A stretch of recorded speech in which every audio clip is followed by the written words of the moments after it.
Still loading? There we are. We are live. Welcome, everybody. Podcast episode number 2.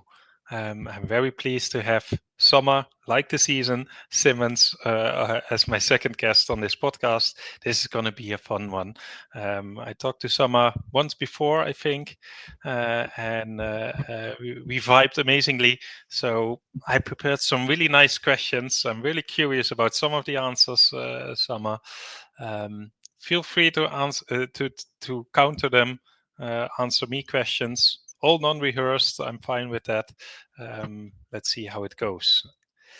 Let's start. Let's start with you calling yourself Cash Queen. How did that happen? How did this title come along? And what does it mean to you personally? Sure. So it actually started as a joke. As you know, people in Treasury always say cash is king, but let's be real. If I'm responsible for managing it, it's got to be queen.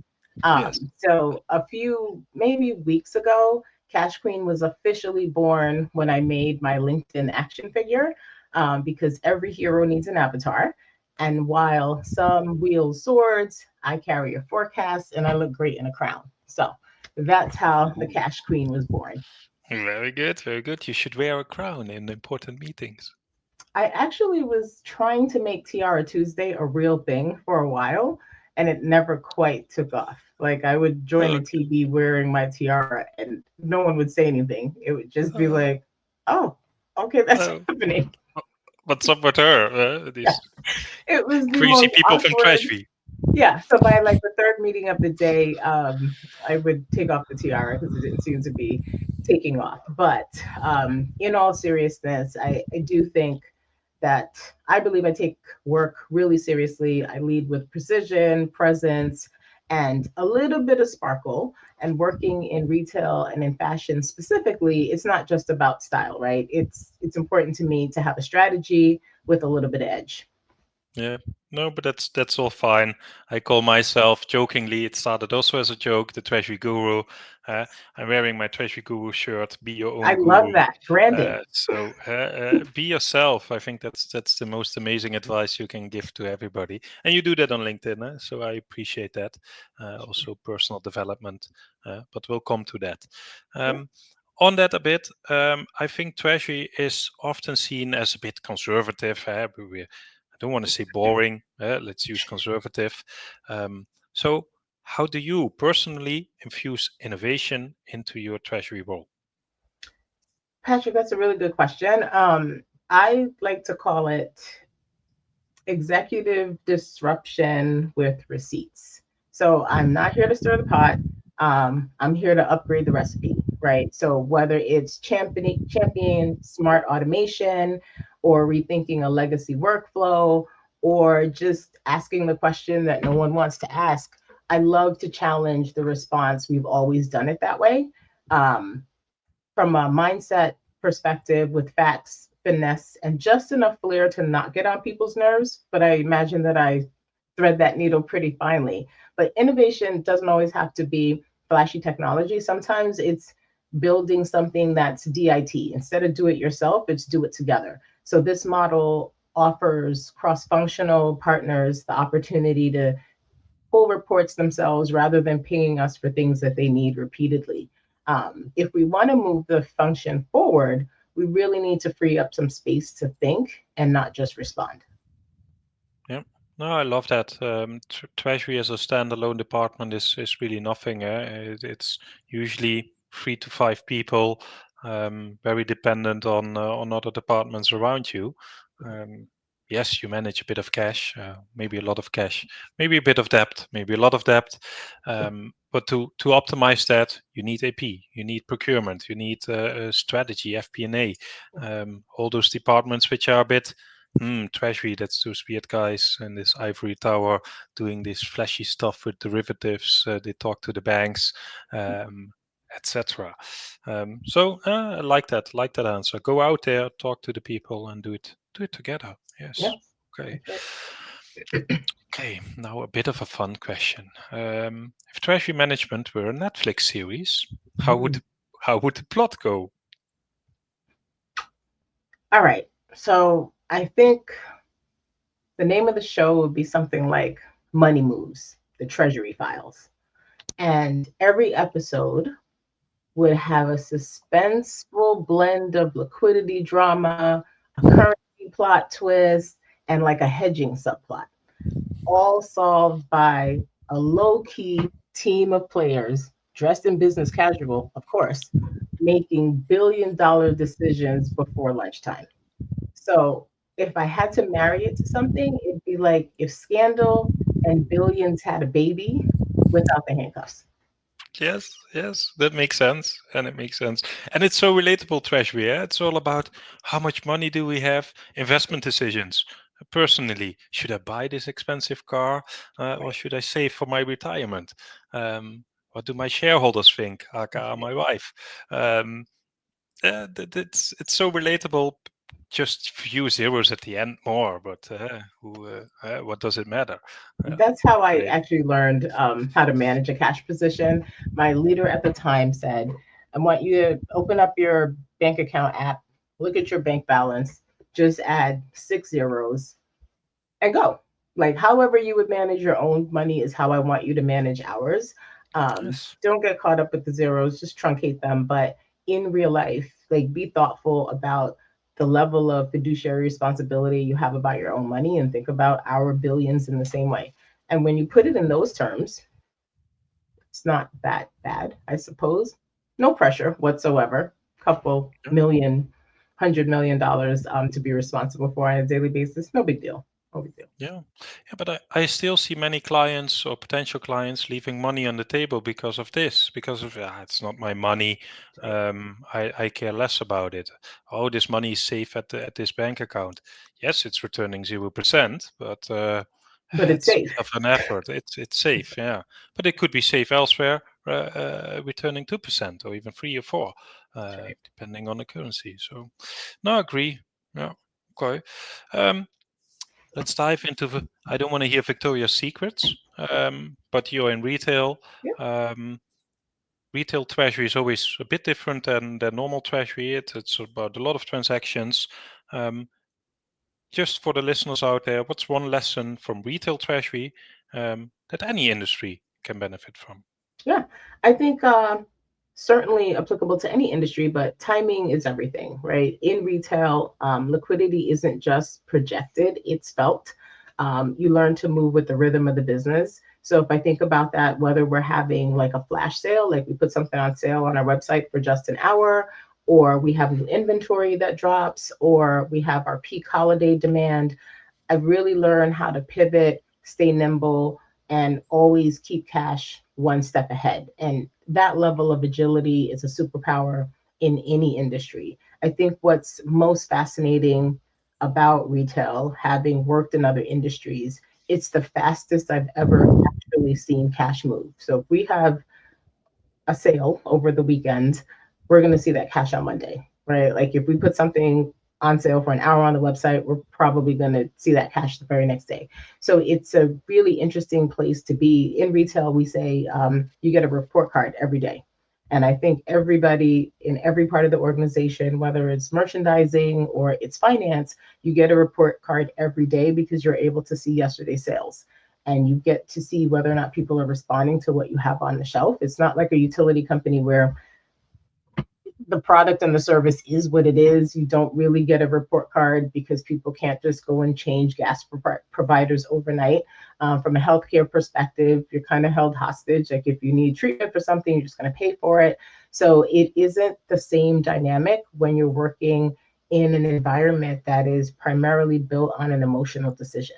So I love this idea of getting a report card daily, being able to forecast based on what we anticipate. And to your point earlier, think about where would this cash be better served. So I love the agility that comes with this industry specifically and how closely that ties into just one of the general principles of being a treasury professional, which is being nimble, being ready to pivot quickly, and being thoughtful about an unexpected thing that could happen. Mhm. So it means in retail, check your cash daily or optimize your liquidity daily, almost. Absolutely. Oh, yeah, Absolutely. okay. I think that makes sense in most industries, not all. Some of them don't have those dynamics. But interest rates are higher now. It could make sense to just don't leave money not working. I That's think right. that hurts every treasurer's heart. Yeah. Okay. Let's look into the future. What's a common treasury practice today that you think will disappear in the next 5 years? I don't just think it, I hope it. This manual cash positioning on spreadsheets, we're just too tenured and too seasoned for copy and paste gymnastics at 8 a.m. Like anywhere you are, 8 o'clock in the morning, some treasury professional is trying to reconcile what happened last night versus what they expected to happen. Automation is coming for, I like to call us the keyboard warriors, right? And that's a good thing. I really think in 5 years, we will not be having these conversations over coffee, or I can't do it now because I've got to manage the first cash position. Like by then, we should be able to do it by a click of a button and have it be accurate.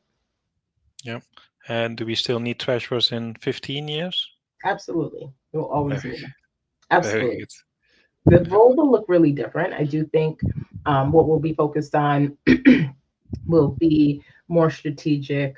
There still will always be an operational component, I imagine, but the job won't be as reactive. I think we'll be more strategic, initiative aligned than just the churn of, do I have enough cash? I'm moving from point A to point B. I'm investing overnight, or I'm investing for 30 days. I think our conversations will be more elevated, and the value proposition that we're offering to the broader organization will be understood broadly, and it will be received even more broadly. I think Yeah. today we're still building that case for, we are capable of so much more than making sure that there's money in the bank account to fund payroll on Friday. We're capable of so much more. Invite us to the table, invite us into your bigger conversation so that we can offer the perspective that no one else in the room probably has. I think that's what most of us are banging our hand on the desk for today. And in 15 years, I think it'll be fully understood, recognized, and will be folded into the bigger, broader decisions being made. And for those in the audience that already have that, way to go, you're ahead. I don't know what you're going to do in 15 years. Probably going to be doing something way more exciting. But for the rest of us, it's aspirational to get there. No, no, I agree. I think we've seen the same in the accounting industry. 10, 15 years ago, accounting will be automated. Everybody can do GL entries. We don't need accountants anymore. That's right. I think we have more accountants now than we have 20 years ago. They do different things. That's right. Nothing against accountants. They do less debit credits than we used to do. Oh my God, we get flashbacks from high school now doing the debit credit Same. postings. That's long gone. But the same thing will happen in Treasury. More automation, so we focus on the output of the automation. What does it strategically mean? Agreed. And then it will be fun, even more fun in Treasury. Less spreadsheets and keyboard worrying. I like that. No. Good. Now, mini challenge for you. Oh no, Yep. first this one question. Inclusion and belonging. You're very passionate about it. How has this shaped your leadership style within Treasury as a person? Please share your story. Sure. I, in its simple terms, I lead from the inside out, right? I know what it's like to be the only in the room. So I'm really intentional about building spaces where people feel seen, heard, and valued. Inclusion to me isn't just a buzzword. We can swap it out for other things, but it is a business advantage. And when your team feels safe to challenge ideas and to speak up, you make sharper decisions. It's just that simple. I don't think it needs to be more complicated than that. I think if you have a group of people that feel empowered to ask why, and the why could truly be, I really don't understand why this is important, or I don't understand why this is the way that we handle this, you're able to have thoughtful conversations, take people along the journey, get them to open up their minds and their hearts to other ideas, and they're bringing new information to what otherwise might have been a one-way conversation. Like if you have a leader that just kind of talks at you and they tell you what to do, and there isn't a lot of room to consider, hey, have we thought about engaging this other vendor for this exercise, or this CDFI, or this community bank. It really creates some opportunity to tie into broader company initiatives, broader macroeconomic um, initiatives, and really get everyone to feel like they are a part of the bigger decisions being made versus just a cog in the wheel. Like you talked earlier, Patrick, about accountants being a lot less transactional than they were 10 years ago.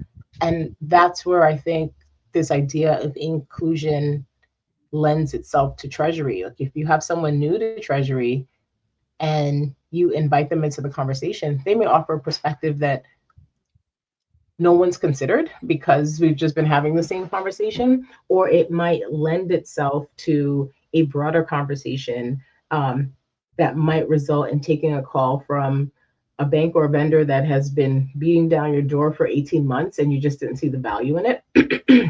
And now you have an opportunity to, whether it's dabble in AI and figure out how you can improve your very tactical morning process, or it's an opportunity to think about investing in a different way that supports a community but still gives you the yield that you are interested in.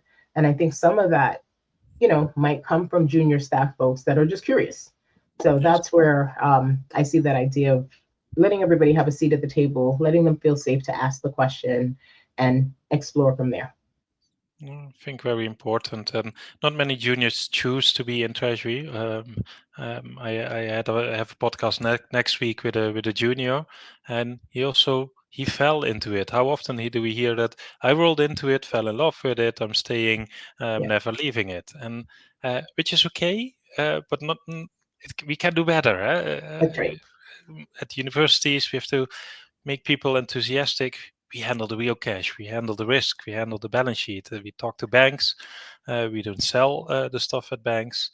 Um, we also don't care about GL accounts, accounting, maybe a bit annual reports, but the heart of the organization. I'm drifting off, Safa. You're Sorry. not, but you're 100% correct, because most of us fell into it. We tried this thing out and we stayed. And I think that the talent pool would look really different if we were able to recruit for Treasury folks while they're in college. So I have this idea, Patrick, if you don't mind indulging me for the next, I don't know, minute or so while I share it, this idea of having um, an ecosystem of an organization, and you go out to junior high schools and you talk about, in theory, all the jobs that exist at a company. So if I use a company like mine, for example, people underestimate what roles exist other than sales and design and creating fashion.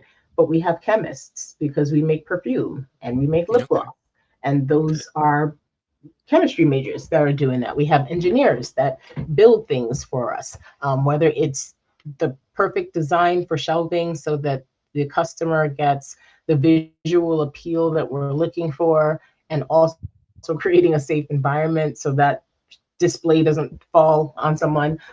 We have risk people, we have insurance folks. Like we have a lot of roles that don't necessarily come to mind when people think about working in retail.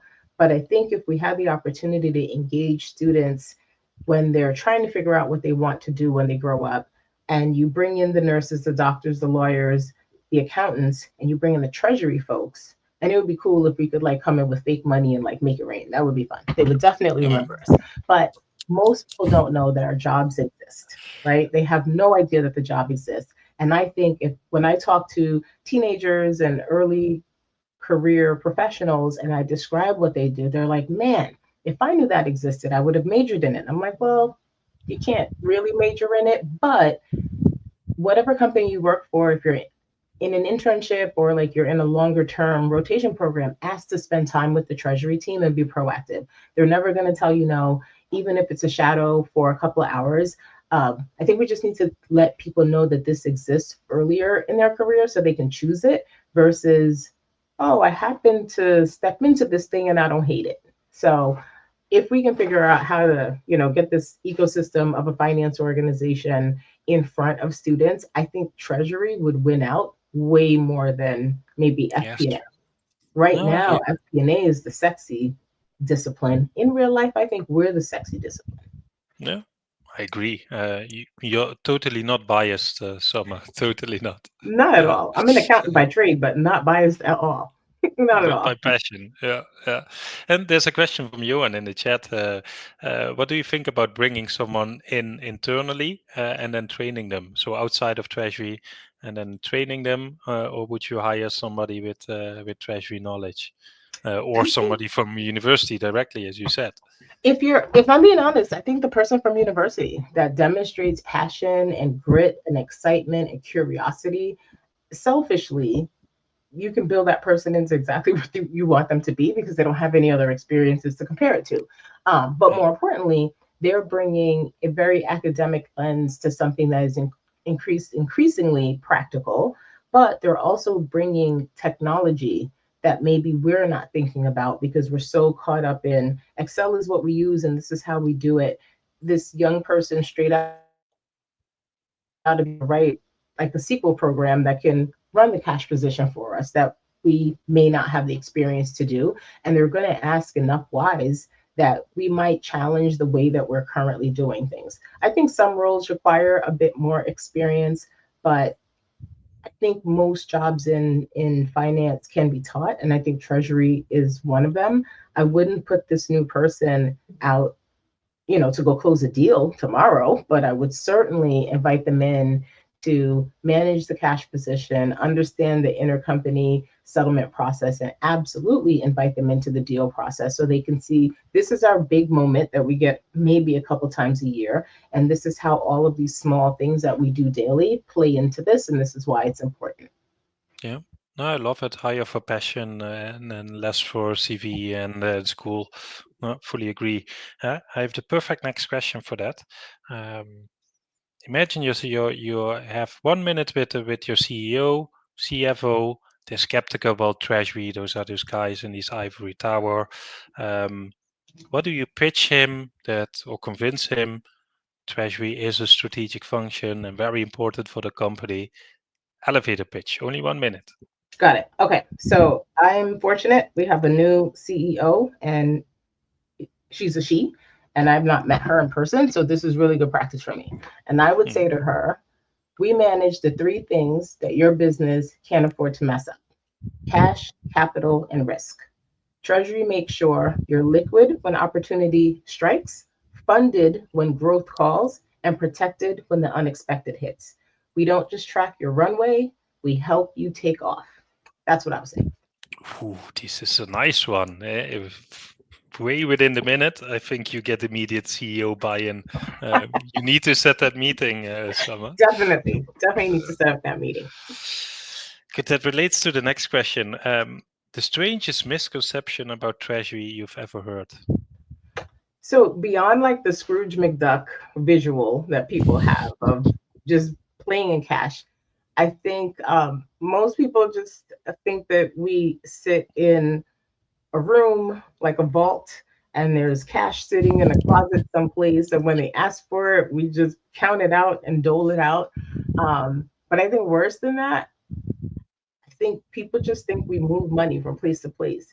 And even worse than that, no shade, people think that we're accounts payable's cousin. Mm. You process a payment for someone one time, and that's all you're good for. That's all they know you for.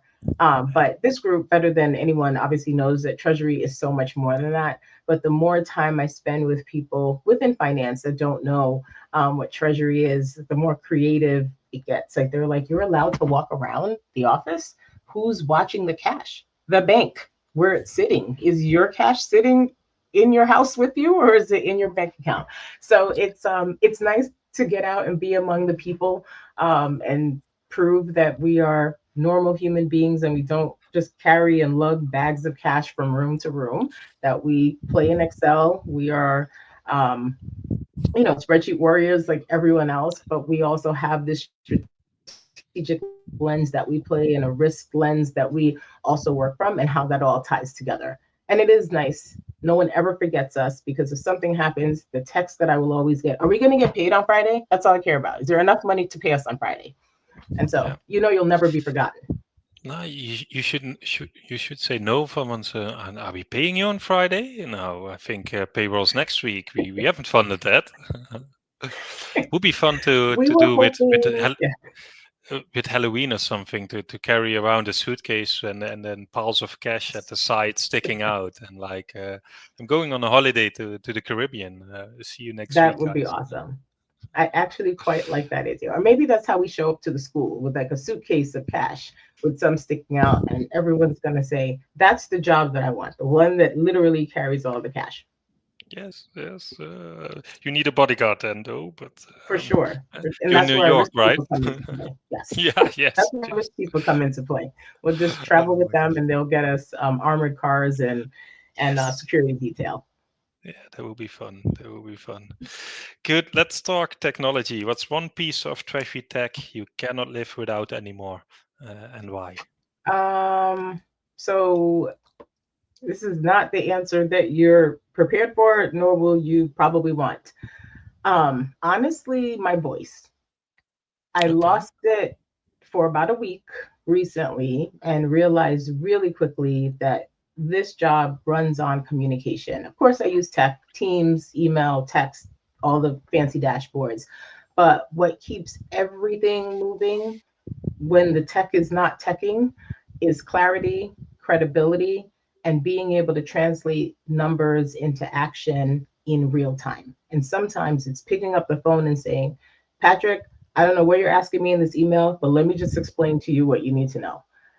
And so, having laryngitis for a week, I learned very quickly that while I'm a very fast typist, sometimes things get lost in translation, and you just need to be able to say what you need to say quickly to move on with whatever needs to happen next. Yeah. Perfect answer, and not the expected, but the answer that works. I often get the other way around. Clients ask me, Patrick, which tool do I need to buy to solve my problems? And I'm like, some tools might solve your problems, but they are a more fancier Excel sheet or a more fancier dashboard to show you the rubbish question mark data which you have. So it's not going to solve you. It's just going to show you what you have in a more fancy way, and you're paying for that. So tools are step two, three, four. Definitely not step one. Maybe not even step two. So like your Right. answer. Yeah, Thank you. great, amazing. So if you create a mandatory course for all treasury professionals, what topic would you choose and why? Hands down, that mandatory course would be strategic storytelling for Treasury. Um, the goal would not be to put Eleanor Hill out of work. That's not the point of this at all. Um, but what I think is important, and I see this as a lifetime finance person, is we are great at getting things on paper. We are great at speaking to each other in our jargon and our language. But when we have to speak to people that are not finance forward, it gets ugly really fast. And so numbers don't speak for themselves, right? Like we need to do it. And if you can't connect the dots and make your message land in whatever room you're in, whether it's the boardroom or a town hall with more than finance people, you're really leaving your influence and your impact on the table. You just sound like this person that is spewing numbers and pointing at charts, and you look passionate. You might even be foaming at the mouth, but nobody knows what you're talking about. So you're not having the impact that you need. And I think where finance folks can invite other non finance professionals into the conversation is when we think about their perspective and we speak to them based on what they care about. So if I need something from you, maybe I'm not leading with a 4 page deck, 14 charts, and a lot of numbers. I'm saying, hey, Patrick, you care about widgets, making these widgets.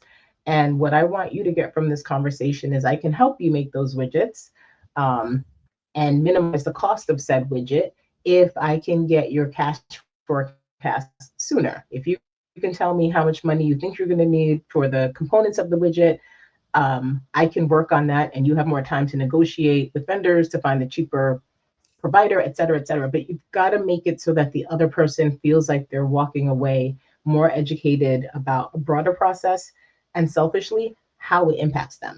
And I think that's the art of storytelling, really knowing your audience, being able to deliver a message that resonates with the other person in the conversation and leads more to a dialogue and less of a report out. I love it.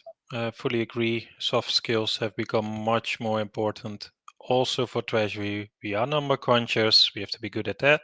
We have to be able to communicate that and not be the last person to be contacted. Oh, we That's right. forgot about Treasury. Who's this Summa person? I heard her name, but I've never met her. They should know you at the beginning. Um, I was coaching one junior treasurer, and he asked me, you know what? I would love to have one day with the CEO, just to walk with him for one day or half a day, or maybe talk to him for 1 hour. And I told him, why not send an email to the CEO? He has a normal email address, or call him via his secretary, ask him if he's okay with that. And he was like, "Can I do that?" Of course you can do that. He did it, and guess what? CEO said, "Great idea, thanks, I love it. That's It awesome. might not be a full day, 2 or 3 hours you get with me. I invested time." He learned so much from that, and bottom line is, you want something, just ask. That's Eh, right. you might get a no, you might also get a yes, and That's you right. get what you want. That's right. Love that. Love that. Let's talk about you a bit. You also founded your own tax preparation business, so Mm-hmm. you're an entrepreneur, at least a bit. Um, did that help you in your treasury career? Lessons learned? What's the story? I think yes, it's helped me in my treasury career, and it all started out just quasi hobby. Um, and then I figured out I can monetize it, and then I figured out how many people don't want to do their taxes, right? Like if there's something that you could do in 90 minutes that someone is going to stress over for 2 months, they'll pay you to do it, right? And Yeah. you can have a really great conversation about it or no conversation because they don't even want to talk about it. But simply where I would say that it has helped me in my career is just understanding your value and pricing accordingly. I think that's the first thing. Um, Running my tax prep business taught me how to negotiate with confidence and protect the bottom line, which is something that's really important in Treasury, whether it's going back and forth with the client on the invoice. Like they forgot that I wound up spending 15 hours on something because I had to keep prying more information out of them. And so they don't love the fee. Or it's bank fees, right? Working with your banks to figure out, hey, you're providing the same service as this other bank and you're charging me triple. Can we unpack if there's opportunity here? Or do I even need this particular service? And I think in all of that, what I've learned from being an entrepreneur is that crystal clear communication always pays off. Like, in order for the person to want to come back, they need to understand what you do and why you did it. And if they choose not to come back, it's also because you were crystal clear on what you will and won't do, right? I think one of the things about US individual tax prep, not to go too much off on a tangent, it's really subjective, right? I'm interviewing you, I have your documents in front of me, but I'm going to ask you questions about your life that I can't otherwise prove, and I need you to be honest. And if I suspect that you're not being honest with me, whether or not, let's say you're separated from your partner and you all split custody of the child, like if you're not being honest about some things, that's going to, potentially impact my integrity. And sometimes you have to walk away. Sometimes you have to say, I do not feel comfortable moving forward with this. But the communication around the why and the what's next is super important. And I think that that is true in any job, but specifically in Treasury. The communication around being asked to move money for the first time to someone you've never paid and not doing a callback. If someone's saying, no, no, no, you don't need to perform a callback, just go ahead and make the payment. Yeah, that sounds crazy. Like we need to unpack that a little bit, or we need to just say, I'm not comfortable doing it. I need to Hmm. escalate it. So I think that's what I've gotten out of entrepreneurship. Yeah. No, I think I can confirm that, and love the lesson. Sometimes you have to say no, and sometimes that's not the answer somebody likes to hear. But that's your honest opinion, your professional opinion. Right. Um, no, we don't want to do this. Treasury doesn't like this, or Treasury wants to do it this way. Um, Business, take it or leave it, right? A Right. bit too harsh, but um, I have to say that sometimes as well. It helps doing that as a treasury consultant, as an Mhm. external person. You get more um, hearability, but it's more difficult with internal politics. I Yes. can imagine. Yeah. Okay. Now challenge time.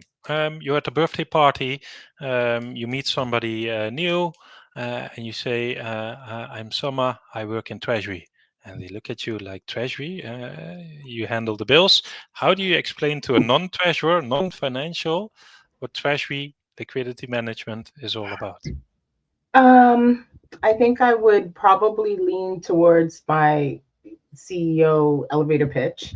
And I would also just talk to them in plain terms. Like I would maybe just ask them a little bit about like their own personal finances and talk them through it from the perspective of you get a paycheck, you have long-term goals, right? Whether it's to retire by a certain age or live at a certain lifestyle. When you do transition out of a day job, you have bills that you're managing today, rent, mortgage, car note, etc. The money that you're getting in today is relatively fixed. You have the opportunity to choose how you want to use it. Do you want to live exponentially well today? Or do you want to parse some of that out into long and short term savings in order to plan for your future? And as you're thinking about how to carve out that cash into other places, what's your risk tolerance? Do you want to see it grow really quickly by any means necessary? Do you want to see it grow slowly but reliably? And I really walk them through how that aligns with the risk management part of my job, cash management, and short term and long term investing, as well as taking out debt for things that's important to them today. Again, back to knowing your audience and realizing if the person's giving me a look that suggests I have no idea what that is, I've got to scrap maybe even my CEO pitch and talk to them in a way that it resonates with them and they will walk away thinking, wow, I am the treasurer of my own life. Like I get to make all these decisions about my capital, my risk, and my debt. So I think I'd approach it that way. Yeah, no, that I makes might sense. even ask them to open up their bank account app. I might even go that far and say, let's do some quick cash management. Is that the balance you were expecting? When's the last time you looked at this? What do you have pending? Like I might make it a bit more interactive, scare them a little bit. Okay, okay, Um, okay. Awkward. Yeah. slightly. Yeah, show me the money. Show me, Um, literally, show me the money. Show me the money. Yeah. But then they probably hear that you work at Victoria's Secret, and then they probably have very limited questions about treasury, but more about the company you work for, That's right. and all. Do you get a company discount? That's right. That's right. Yeah. How many models and ages have you met? Yes. Oh Then the yes, conversation would yes, quickly. Have you been to a fashion show? Conversation would yes. change very quickly. Yes. Yeah, yeah. Have you been? Have you been to a fashion show? I have not been to a Hmm. fashion show. Admittedly, when I started working for the company, it was the first time I ever watched the fashion show. Like I'd never seen it. Um, I was not interested in watching it. And when you then see the numbers behind it, you're a lot more curious about it. When you see it all come together as the way you would see it in finance, it's a lot more fascinating. It's a lot more interesting. So last year I watched it and it was really exciting. I watched it from home. It was a much smaller venue than it's been in the past. And it was impressive that our CEO was sitting next to like one of my favorite actresses, Queen Latifah. And I was like, man, that's a really cool perk of the job. So Yeah. I'm now very into fashion shows in general. Even some of the schools that we partner with from a talent pipeline perspective, they invite like our talent acquisition folks to their local fashion shows. And that's now like a little bit of a hobby that I've picked up. It's a lot of fun. Yeah. Cool. Cool. And then you're thinking you could have sitting next to the CEO and doing your treasury pitch. That's right. Queen Latifah on one side, Cash Yeah, Queen on the other. Like she's got a exactly. queen sandwich. That will be it. That will be it. I'm getting a few private messages from treasurers that they want tickets for the next show. By the Oh way, boy. So right after I get just mine, kidding. Just right kidding. after I get mine. Very good. Very good. We're already talking for way too long. Final question, and Yep. if the audience has questions, now is the chance. Um, if you had to write a book about treasury management, what would the title be? Oh, that's a good one. So I might have to get permission from the Wu-Tang Clan for this, but I will Ooh, go with Cash Rules Everything Around Me. So Cream would be the title. And the colon would be followed by Treasury Lessons for Real Life. And I would say that the book will be like part playbook, part memoir, part don't do what I did, with just enough excitement to keep you turning the page. And like if I could like preview the first chapter in my head, the spoiler would be something like chapter 1, overdraft protection for your career. It would be like that. you've given this thought, A little bit, Summer. a little bit. You should And write any it. excuse to use cream, like I jump at it. Like we call that our unofficial mantra on the Treasury team. We recently did a Treasury 101 for all of finance, and we put up this acronym at the beginning of the session. And we said by the end of the session, we want whoever can figure out what this acronym stands for gets like a gift card or whatever. So by the end of the session, people figured out cream stood for cash rules everything around me. I think some of the folks are my age and they know the song. So that kind of gave it away. But Ah, now people see us in the office and they refer to us as cream. So it's pretty cool. It's pretty cool. yeah. So I think conclusion of this, I don't want to say cash is king, cash is queen within Cash is Victoria's queen. Secret. What would they do without Summer? I'm not sure. Uh, I'm not sure. do, do you have any questions for me? Um, I think my biggest question for you is just around being a treasury practitioner that's also a consultant. What is your biggest aha moment when you meet a new client or you're presenting to a new client? What is the big aha moment for you that makes you know that you operating individually and serving as interim treasurer, what is the thing that you hear consistently that gives you comfort that you're doing the right thing? Um, there's one line. If I hear that one, I know I'm gonna save a lot of money for the client, or gonna find things that they've never seen before. And that's the phrase, and you're not gonna be surprised. We're doing this for 10 years already. Yeah, not changed. It worked for us 10 years ago. Still working for us. Yes, Right. it's still working for you. It could be so much better. Um, I see so many clients leaving money on the table or leaving risk on the table, just with an excuse, we don't have time, or it's not my priority. And I'm always surprised, like, why is cash not your priority? It should be your ultimate priority, having cash at the right place at the right time. Um, had one client who had 50 million on a bank account and 40 million in an overdraft. I'm like, guys, what are we doing? Yeah, we were busy that week. I'm like, yes, 20,000 euro extra interest rates busy. That's an FTE there almost. Right. I could hire somebody doing that, or having big P&L swings on FX. Like, guys, what's happening here? Something is not in control. Please explain to your shareholder that you're not selling fashion, but you're also gambling on the euro dollar rate. But we're not gambling on the euro dollar rate. Yes, you have FX P&L swings, so somewhere you are gambling on FX. Um, and for me, that's so obvious, and for some clients, it's not obvious. Um, so I sometimes have to take steps back and count to 10 before I tell my clients, you know what, let's build this treasury, let's improve it. and that gives me also so much energy and passion.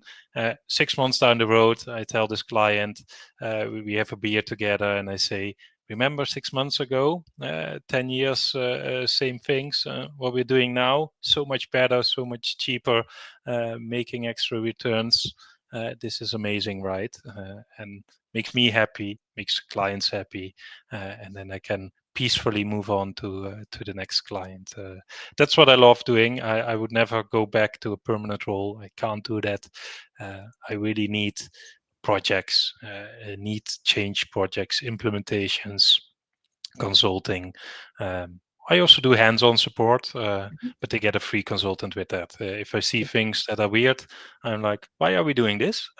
This is way too cumbersome. It's taking me too much time. Can we improve this?" Um, I think every treasurer should think like that. Um, Try to make yourself obsolete, not by making yourself obsolete, but the time you improve, you can spend on much more strategic things. And you've said that before. A treasurer needs to be strategic. Awesome. Thank you for that. That is Cool. very, very enlightening. Great. Then we talked for almost 50 minutes now, Summer. I think we can do that very well. I think Uh, so too. Thanks so much for your time being on this podcast. I think the audience also enjoyed this. We vibed again very amazingly. So thanks for your time. Thank you Your for report. having me. This was an Sure. absolute pleasure. Thanks, Patrick. Thanks, and we'll be in touch. Indeed. Have a nice day. Have a great day, everyone. Thanks for joining us.